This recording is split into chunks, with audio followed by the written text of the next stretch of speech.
Good morning. Hello, Cape Cod and beyond. This is Healing Wisdom. I'm Pandora Peoples, and today we are speaking with actress Sallie Tighe and musician David Eure.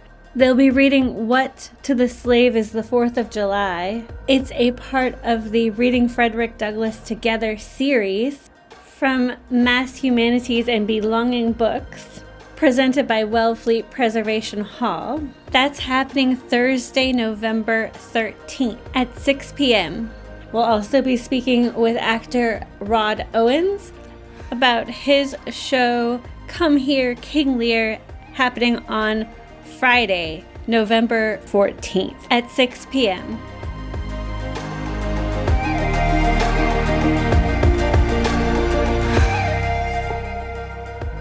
I'd love for you to talk about how you came to be involved in this presentation.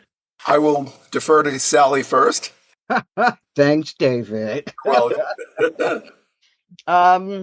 it was, I was approached in regard to doing this way back in July. And as we know, times get busy and things happen for one reason or another. But when I was asked to do it, I was like, oh, yes. And then I had to remember to go and look at what the speech is.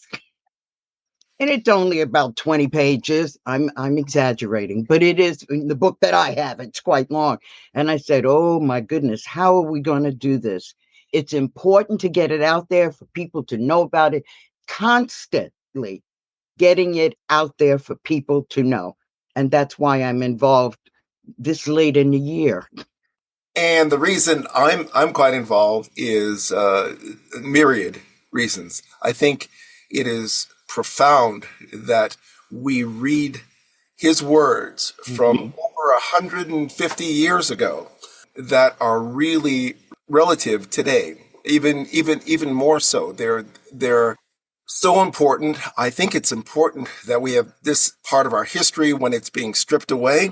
I think it's part of our history when we delegitimize our history in general and history together.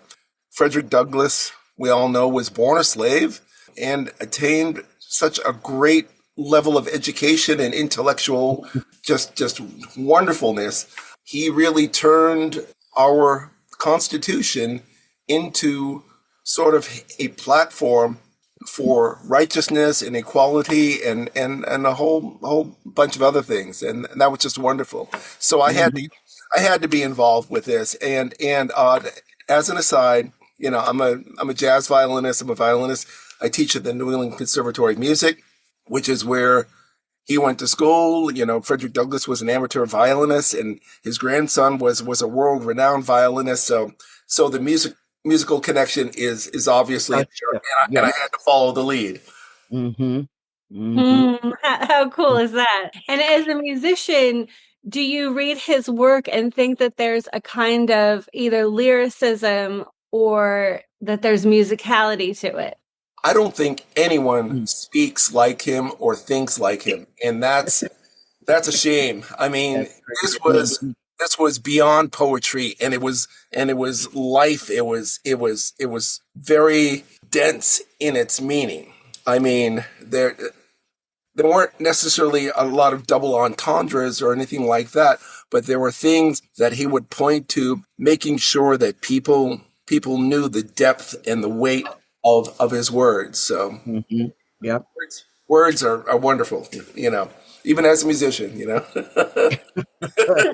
And as an actress, absolutely. Yeah, Sallie, and I know that you were inspired by a lot of powerful women writers. Exactly. Yeah, in the 70s. Can you talk about it from a performance perspective? As a challenge? Not as a challenge. Well, the challenge is his words.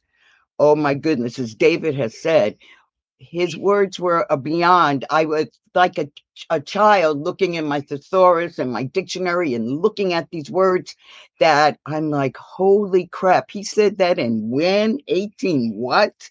And you rarely hear it. So it spoke to me in his language.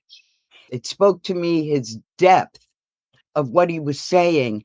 And as a performer, that's what we want. We want to get it out there to have people feel that passion that he still has in his writings. Unbelievable. Yes. Yeah, and last night we had an event with Jimmy Tingle, and what was so cool, what was so cool about it is, one of the things is just sometimes you need to come together with like minds to build up your energy, because sometimes living in this time right now, it's exhausting, and as African Americans, I would think even more so, right? It's eerie how his perspective and what he was feeling. True for this time, and in some ways, things haven't changed, right? Yeah. So that's why this is important.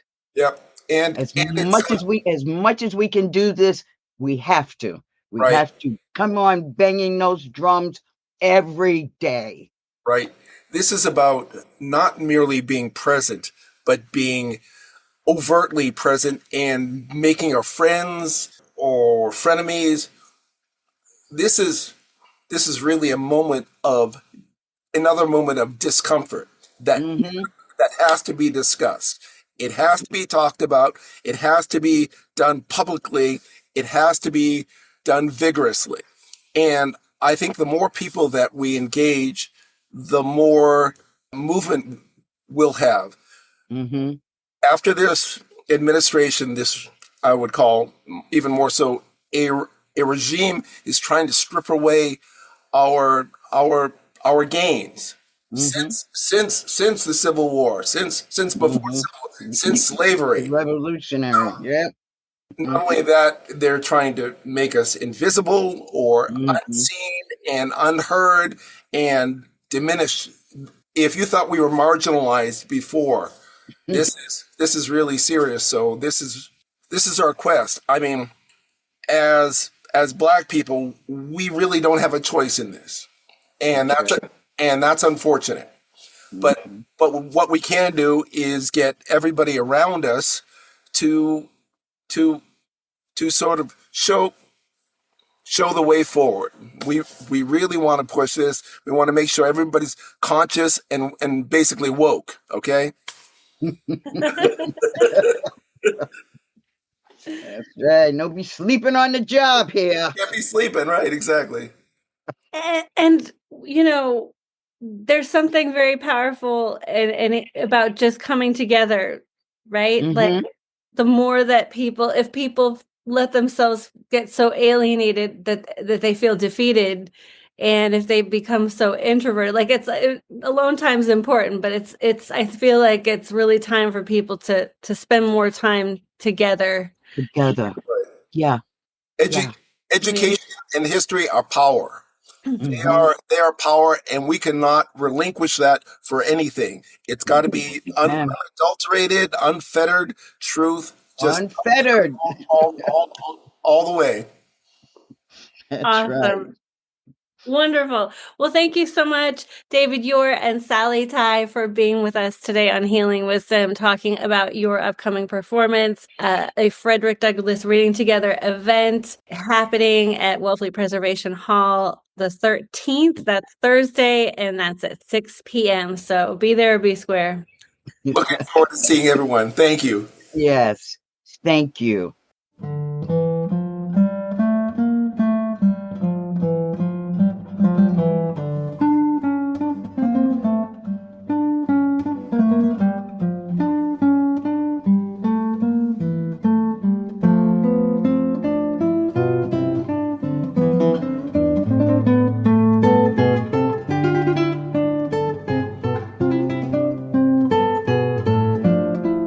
Our next guest this morning is actor and retired high school literature teacher Rod Owens, and we're talking about his performance, Come Here, King Lear, happening at Prez Hall Friday at 6 p.m. So tell us why you love King Lear so much and why you chose to adapt King Lear for a one-man show. Well, I love Shakespeare.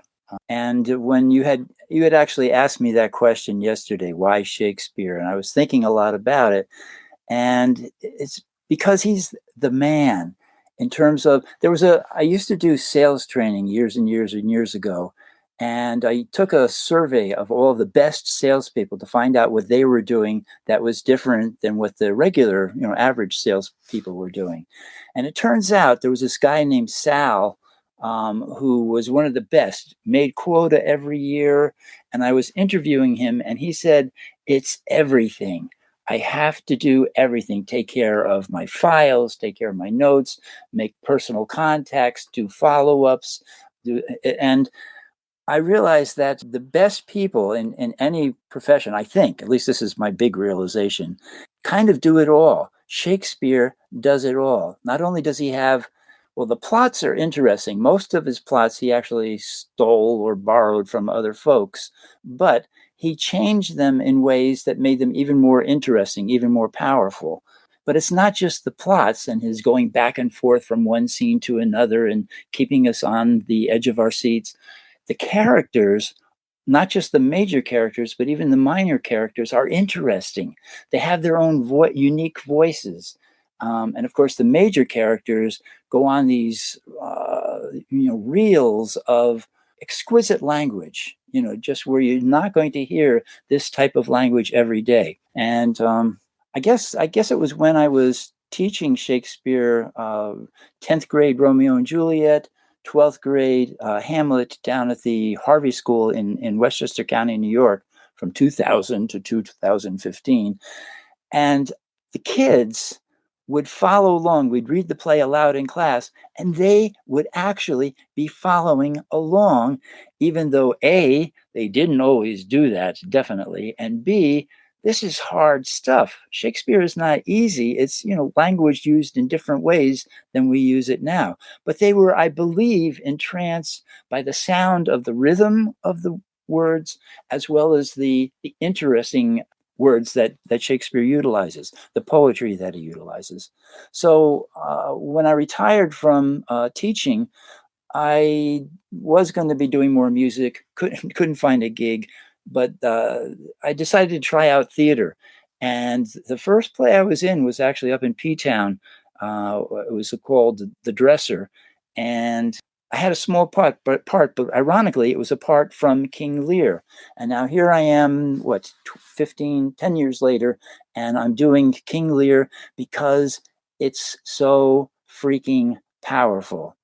Okay, so Shakespeare takes stuff that's fairly common experiences in some cases, and I'll use an example from Romeo and Juliet since most people are somewhat familiar with that. And the famous line that probably everybody's heard, where Romeo sees Juliet at the balcony window, and he says, "But soft, what light through yonder window breaks? It is the east, and Juliet is the sun."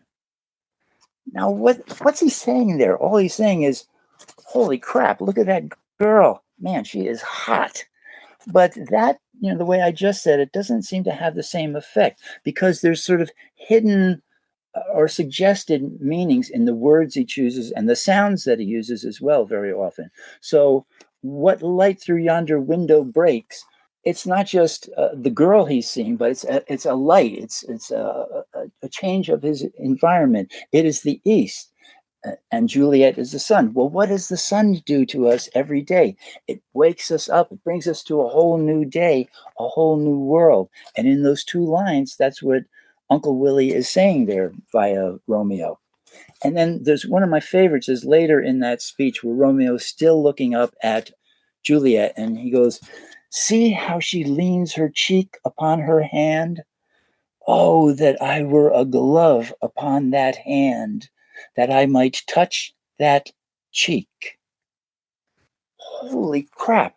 That's, basically saying, man, I wish I could touch her cheek or, her face. But that's kind of easy to say. Anybody could say it. He gives us a picture. See how she leans her cheek upon her hand. We see it, okay? Even if we're just reading the words in our head, we can see that now. Oh, that I were a glove upon that hand, that I might touch that cheek. He might have just said, I wish I could touch her face, her cheek. But what does it do to our brains when we hear that, oh, I were a glove upon that hand, upon her hand, that I might touch that cheek. Well, the way our brains work, when you hear those words, you kind of start to or have to imagine what he's talking about. Imagine being the glove that's on Juliet's hand and that's touching her cheek. It brings us in my opinion, much more closely so that we sort of feel the situation and are not just looking at it from the outside. And as I was writing this down today, I was thinking it reminded me of Brando in On the Waterfront, when at the beginning he's kind of gotten fascinated with Eva Marie Saint. They're walking in a park in Hoboken. Eva Marie Saint drops her white, soft glove. Brando picks it up, and apparently this was improvised. And he sits down on the kid's swing there in that park, and he puts her glove, on his hand. What does that do to us? What does that convey to us? This guy has been a boxer. He works on the docks, and here he is. He's putting on this girl's soft white glove, and it seems paradoxical, but it shows us the vulnerable nature inside of Brando, and so Shakespeare's line kind of reminds me of that. And I only have 300 more examples from Shakespeare that I could share with you, but can you speak to the complexity of Shakespeare's King Lear? that's a biggie. I mean, I've been kind of studying Lear for the last couple of years. A couple of years ago, I was going to memorize all of Lear's lines, and I actually did, just his lines. I just wanted to do it because the dude fascinates me. He's old. He's 80 years old. He's losing his power, his grip on reality, actually, is the way it goes. And he doesn't want to handle responsibility anymore. And so he's dividing up his kingdom, Britain, and distributing it to his 3 daughters. Well, of course, it all goes to hell. 2 of the daughters abuse him. He abuses the one good daughter. So it's kind of set up for a lot of, heavy family drama. Well, he's a king, but later on he is kind of knocked down to almost a peasant's status. He is fond of his youngest daughter, Cordelia in particular, and he's kind of, we kind of have to imagine a backstory with his 2 older daughters, Goneril and Regan, because they don't seem to care for him, and they kind of talk bad about him, even before the end of the first scene. So, what kind of guy is Lear? Apparently, one teacher that I had made a comment about Lear that all of the good guys in the play, like the Fool is a good guy, the Earl of Kent is a good guy, Gloucester is a good guy, Cordelia, his youngest daughter, is a good person. All of them stay loyal to Lear. Now, why is that? As opposed to the rats in the play, the 2 older daughters, Goneril and Regan, treat their father like crap. Edmund, the bad son, as it were, the bastard bad son of Edmund, he's a rat. He doesn't care for well, I can't give away some of the ending of the last act, so because I'm hoping that some of you out there in Radio Land are listening and are saying, gee, that sounds like it could be a really, really interesting play. And it is. So Lear's, I think, fascinating because he screws up big time, and he screws up for a while. And then later on, he has some kind of heavy duty realizations that hurt. And, one thing that I say in my intro is that I've got kids. Lear makes big mistakes with his 3 daughters, and I've got kids. I know what it's like to make mistakes. I'm taking a class presently at the Orleans Snow Library with Kerry Brown. He's a professor who I had taken this Richard II class once a couple of years ago. But he's doing Lear, and he said he made the mistake of trying to teach Lear to kids, to teenagers, I guess, or maybe young college students, and came to the conclusion that you couldn't do it because they don't have the life experience to understand what the pain of kids can be like, or the pain of making decisions on friends of yours and how your actions can really, really, really affect others. I don't know if I agree with him totally, at least on that. I still think I'm trying to get my old school down in Westchester to to do King Lear, or at least bring me in to do this 1 hour, kind of condensation of Lear, because it's still human. It's still people hurting each other, which people at virtually any age know about. And it's people learning about themselves and others. Virtually all of his characters are interesting. There's a servant who's kind of a slimy, sleazy toad sort of dude, but it's interesting to see he's believable because he's so, you know, schmarmy, or that's not the right word, but he is slimy with in his actions towards others. And then, you know, partly even though his two older daughters treat him so horribly, you question Lear's decisions towards those daughters. One thing that he does in the first scene is say that he's going to, and again, I'm giving a little spoiler here in terms of what happens in the beginning of the play, but he's going to stay with his daughters, and he's going to bring with him 100 of his knights, which of course also means that each knight has, I guess, at least one squire or something like that. So it's like 200 people plus that he's going to be bringing to the castle of each of the daughters. Um, how sensitive, how caring is that? So he's not, maybe he's put upon, but he has also put upon his own people. So to me, that makes him, interesting. So I would love for you to talk about your background teaching. Taught in high school. I taught the 10th, I think I said this already, 10th graders Romeo and Juliet, 12th graders Hamlet. And up here, I taught, and when we came to the Cape, I was in a play by my very good pal and wonderful poet and actress and director, Judith Partelow. And her play was fantastic. And I actually told her, I said, I think some of your lines are Shakespearean in terms of the power and the beauty of these lines. The first play I was in was Dresser at the Provincetown Theater, had a very small part. I actually played Gloucester, because the play has a bit of Lear within the play. And I was playing the Earl of Gloucester, which is a character that I do in Come Here, King Lear, just a few lines of his. And that's when I met Judith. We carpooled for a while. And then she, within the next year, I think, had finished her play, A Woman's Heart. I auditioned, got the part of the guy. It's a 3-person play, 2 women and a man. Although the man I played 10 different parts. Only 6 of them, I think, were speaking parts, and the rest were kind of miming. But I loved it. I thought it was probably, other than maybe my own Come Here. Last year I did Come Here, Shakespeare. This year I'm doing Come Here, King Lear. Her play, A Woman's Heart, was my favorite thing that I've done here. And then I did a lot of work with the Harwich Junior Theater, primarily under the direction of Rob Zappel. One of the coolest things about live theater, you're always getting a different performance. You can't play it the exact same way every night. And it would probably be stiff and boring to some extent if you did. So what can you find out? This is the way I look at it with Shakespeare and other parts. Each time I do it, what am I hearing in Shakespeare's words? What is this character saying? Why is Gloucester begging pity for what? Well, I can't tell you, but for what happens to him. It's like a revelation each time for the actor, and I think it can be, hopefully, a revelation for the audience each time they see a play, even if it's a play that they've seen elsewhere. And again, I'm only actually doing, for those of you that might be coming on Friday, a 1-hour version of a 3-hour or so play.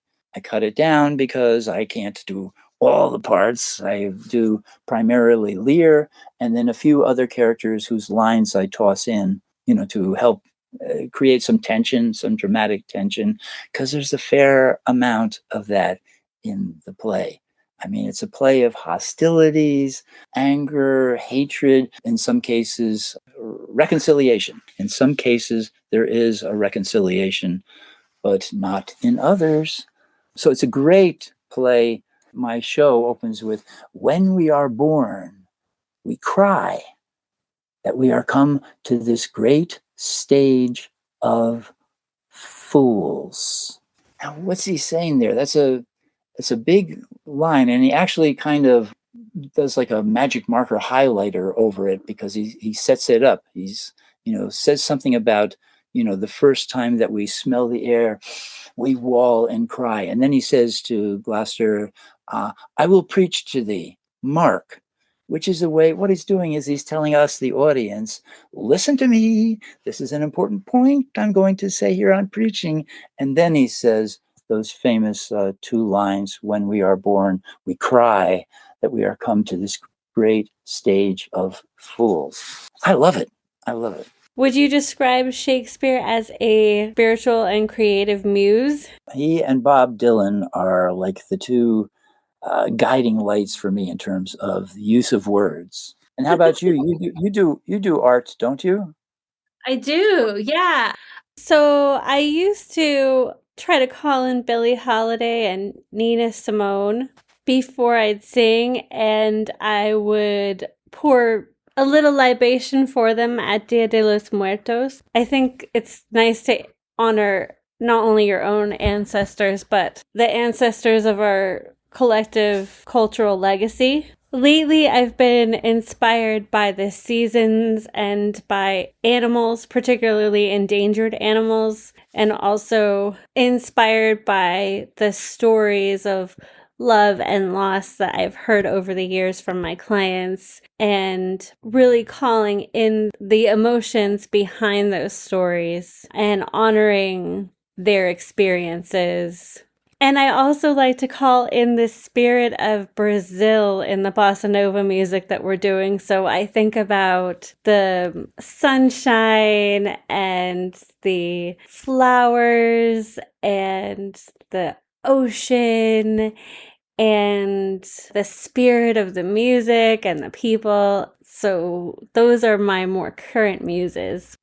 Thank you so much, Rod Owens, for being with us today here on Healing Wisdom. My pleasure, Pandora. Thank you very much. And all those hundreds of thousands of people out there in Radio Land, I hope each and every one of you come to the show next Friday, because I'll be dedicating it to you, whoever you are.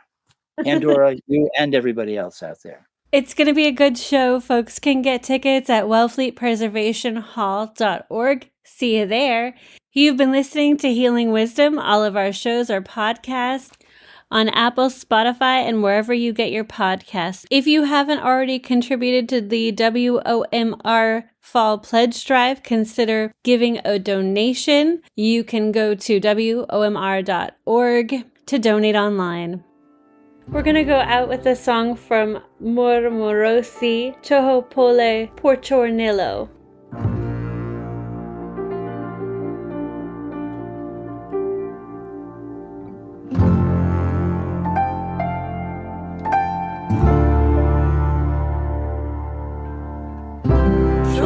Chohopole Porchornillo, Chohopole Porchornillo, бо пожаром полі.